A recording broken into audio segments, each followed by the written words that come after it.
श्री स्वामी समर्थ. शनी अमावस्येच्या दिवशी आपण काय केलं पाहिजे, तर शनी अमावस्येच्या दिवशी आपण घराची संपूर्ण साफसफाई केली पाहिजे. ज्याप्रमाणे आपल्याला घरामध्ये जर निगेटिव्हिटी वातावरण वाटत असेल, निगेटिव्ह वाटत असेल, घरामध्ये कटकटी भांडणं होत असेल, तर अमावस्येचा हा पर्याय अतिशय उत्तम आहे.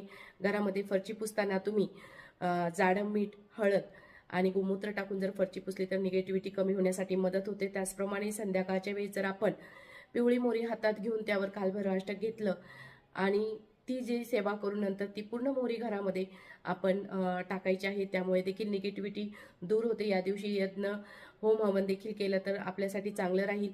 स्नान आणि दानाचं जास्त महत्त्व असतं. जवळच्या तीर्थक्षेत्री किंवा एखाद्या नदी, पवित्र नदी असेल तर तिथे जाऊन आपण स्नान करू शकता. पितरांसाठी या दिवशी सेवा केली जाते. आपण पितरांसाठी देखील कावळ्याला घास वगैरे देऊ शकतो, गाईला घास देऊ शकतो. अशा सेवा आपण या अमावस्येच्या दिवशी करू शकतो. शनी महाराजांची देखील सेवा करा आणि आपलं नवीन वर्ष तुम्हाला सगळ्यांना सुखाचं, समृद्धीचं, आनंदाचं जाऊ.